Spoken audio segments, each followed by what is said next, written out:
what I think about influencers, I want to be the product that that person is not typically recommending. We are so excited to hear from you, Ryan. Welcome. Hey, Gary. Hey, everyone. Hi, Ryan. How are you? I'm in a bad mood now that Andres said that.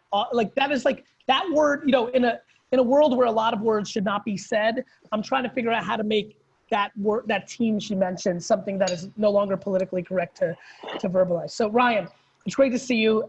For full disclosure to everybody, because I want to flatter you, when we decided to start Vayner Speakers 18 months ago or what have you, Zach Nadler came over from CAA where I was rep, and we started Vayner Speakers together, and you were at the tippy top of my list, the serendipity of us being in LA at the same time we sat down, and I'm just really happy to see you. I'm a big fan, and I hope you're doing well. It's good to see you, brother. No, I'm doing great. And look, I think, you know, the Vayner speaker thing has been sort of a great example of what we're going to talk about. You'd think that a speaking agency would be decimated by a pandemic, which cancels all live events. But I've been just as busy as ever because you guys have adapted and changed, and that's life, right? You know, shit happens, and you got to figure out how to keep going. 100%. Tell us about your story, right? Give some context to the audience. Yeah, I dropped out of college when I was 19. I worked for this writer named Robert Greene, who wrote the 48 Laws of Power, and I ended up through sort of a connection with a kind of an unnamed you know, assistant job at a company called American Apparel, and I worked my way up very quickly. Ended up running marketing there. I was running running the marketing department at a publicly traded company in my early 20s. And I watched that company succeed in a lot of ways at marketing, and I watched it destroy itself in a lot of other ways, both from an operations standpoint and from a controversy standpoint. And as fascinated as I was by marketing, as much as I loved it, I think we share an assumption, which is the ultimate goal of marketing should be to market your own stuff.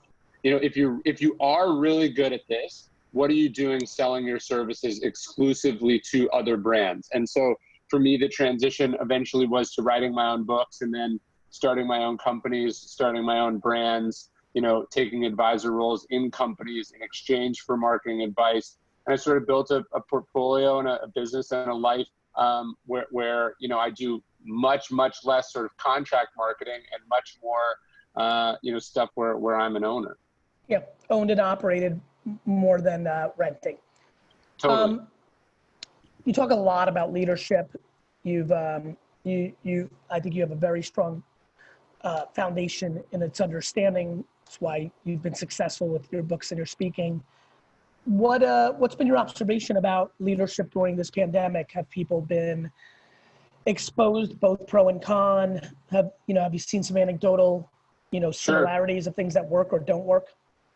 Yeah, look, and I think we can talk about this from a sort of a post-political standpoint. Like, it doesn't have to be partisan to say there have been very, very few leaders who have done well in this pandemic. I think the NBA has done a fantastic job, and I would say almost every local government and national government has done a poor job, right? And so what has sort of separated the two? I think it's been clear communication. I think one of the things when you look at the NBA's response, I'm just picking that because it's not as controversial as some of the other stuff.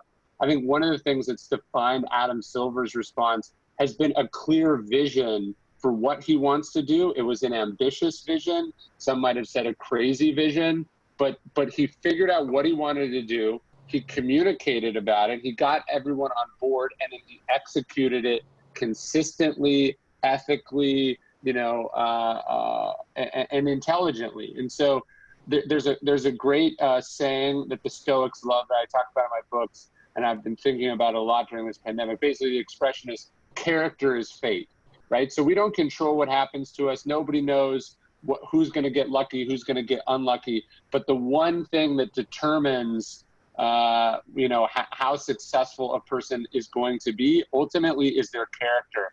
And I would put competence as a sort of a sub-bullet under character. So if you know what you're doing, if you're a good person, if you're consistent, if you're honest, if you're straightforward, eventually you're going to find a way to succeed. conversely, if you're dishonest, if you can't deal with challenging viewpoints, you put your fingers in your ear when you hear things you don't like, if you don't care about other people, so on and so forth, you are going to crash and burn, whether it's quickly or eventually. Talk to me about your advice for people that are kind of in between what you just said. Let's say somebody's watching Sure. right now and they're kind of like, okay, that was a good answer. Oh, I'm a buyer of everything that you just said. Sally, Rick, feel like I've got a foot in each side. Anything practical, that anything stand out when I say that? Because I've been getting more of that lately, which is like, Gary, what if I'm in between? What if I'm in between? What if I'm in between? So I'm just curious how you think about that. Yeah, I think what we're talking about is values, right? It's the tension between values and profit and success, right? And so I think a lot of times people go, yeah, sure, I want to be good. I want to do the right thing. I want to be one of those people I admire, but I have payroll to meet, but I have this, constraint in this way. And so what I think this pandemic is a good time to stop and think about is like, what is it actually that you stand for? What is it that is most important to you? And you can write that down. You can take, Marcus Aurelius called these epithets for the self. So what are the words is it 5 words or 10 words? Like, what are the commandments that you and your business operate by? And you have to stick with those rules, whether it's a great market or a bad market, whether the world is melting down or whether everything, you've got a massive tailwind at your back. And so I think when you look at great leaders, ultimately what they are putting first is those values. You see that in sports teams more than anything, right? And there's a reason those sports teams, you walk into any, collegiate program, any professional sports team, you're going to see those organizational values printed up and put on the wall. And I think a lot of organizations, a lot of people think that that's cheesy or kind of lame. They're like, I don't want these motivational posters on the wall. But if you don't know what you stand for, and if you're not constantly reiterating it, it's really hard to make those painful decisions under pressure. What about the thing that I've come to realize, like, I was doing this subconsciously, but I'm starting to now communicate it because it became consciously. Everything you just said, being held up with consequences. I think the biggest thing that I've noticed, that I've always lived, but have come to realize, I don't talk a lot about, which is why I'm getting these questions, is you've got the posters on the wall. You're a good communicator. You've actually communicated extremely well. You're a good marketer, but operationally as a leader, you're not creating consequences when somebody breaks that rule. Like, to me, the quickest way for a sports organization or a business to fold is through the lack of execution on holding up what you stand for, and you're turning a blind eye to somebody that's either producing, or in sports terms, the thing that's devastating in sports is guaranteed contracts. I've seen a lot of coaches inevitably have to get fired because their GM paid a huge amount of money for some player who's not delivering, and they don't have the political, they're in this pickle where they want to bench the player to create consequences. Sure. But they can't. Similarly, if somebody's watching right now, they're in upper middle management or upper management. They want to fire Gary or Ryan, but they can't because Andrea, the boss, likes Gary or Ryan. And now all of a sudden everybody else is watching that Gary and Ryan don't live that life. Because there is no consequences, the whole thing falls down. No, look, I think that's true as a parent as well. Like, you can say what you think, but you got to be about it. And the Stoics said this. They said, look, don't talk about your philosophy. You got to embody it. And I think you have to do it in the painful moments most of all. And you have to see that as sort of making a down payment on those values. You're not doing it just to convince everyone at the company right now, but also to convince all future employees, right?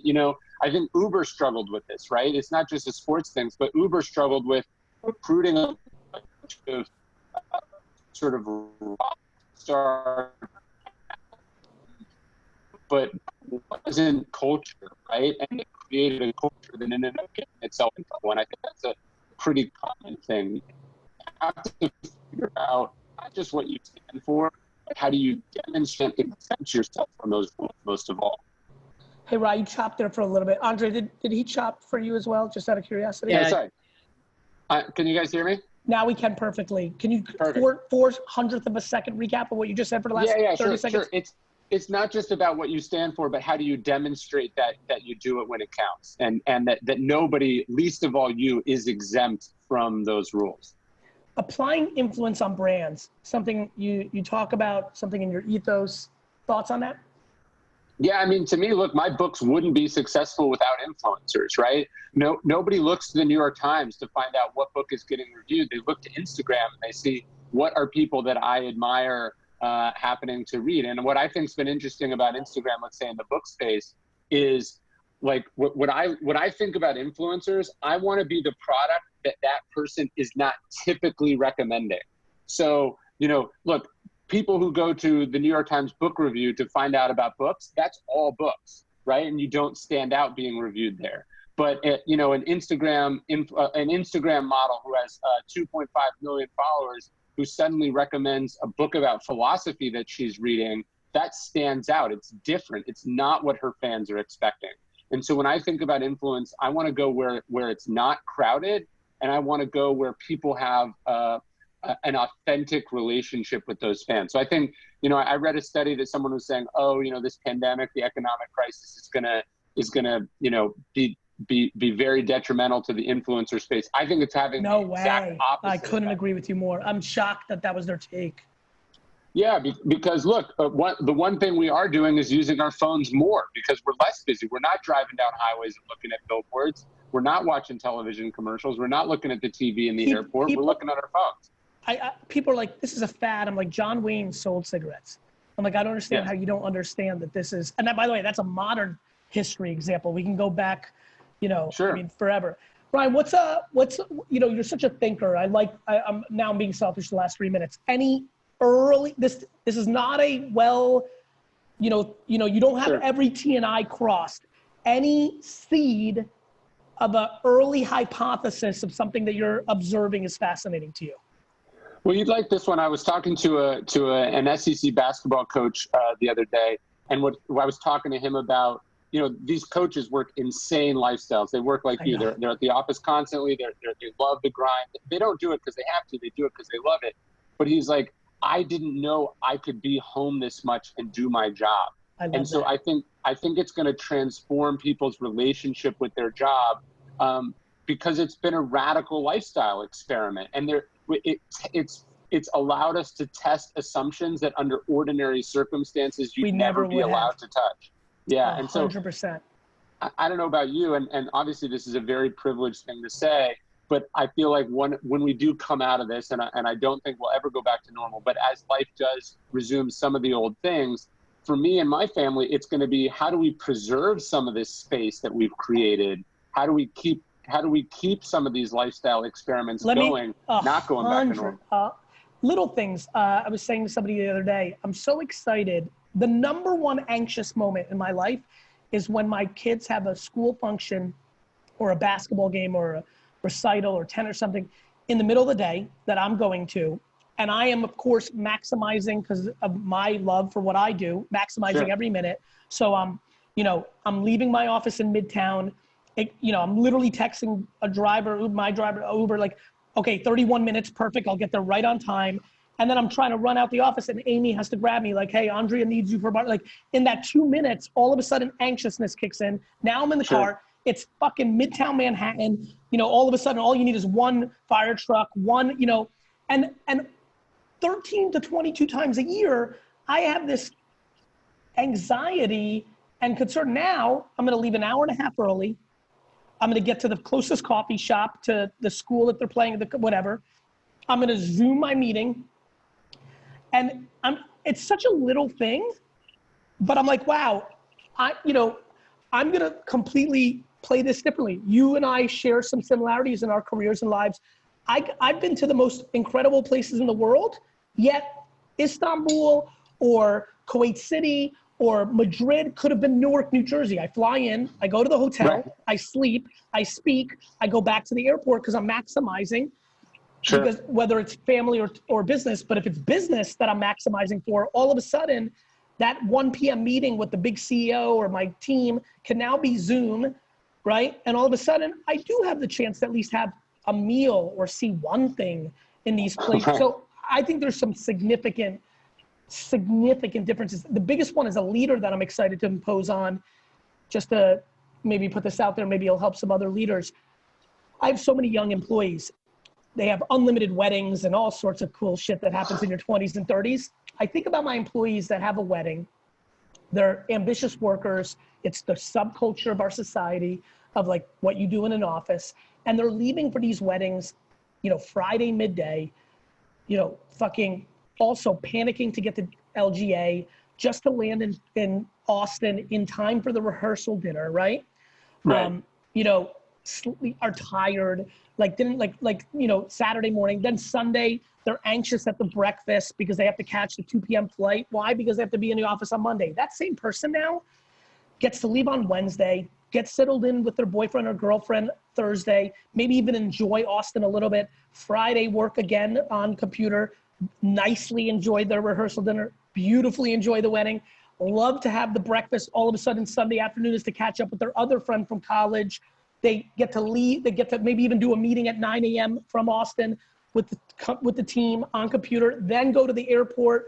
You know, like the quality of life for the executive, for the employee, all of a sudden what used to be a Friday afternoon till Sunday mid-morning, like very kind of heavy, intense, not relaxing moment becomes a Wednesday evening to Monday night travel schedule. I think that's going to bring enormous happiness to humans. Yeah, or maybe just buy their first house in a small town a couple hours outside New York City because their commute and their lifestyle is more flexible and they don't have to be in Manhattan full time. Now you're, you know, me and AJ will always regret a thesis we had, which was self-driving cars and technology were going to advance, and that the hour and a half outside of Manhattan was going to become the incredible real estate arbitrage. And that is absolutely now cat out of the bag and happening by the second. So yes, Ryan, I know you're a very, very smart man, and that is a very big time observation. I appreciate you. Thanks for being on. Thanks, man. Appreciate everything. Talk soon.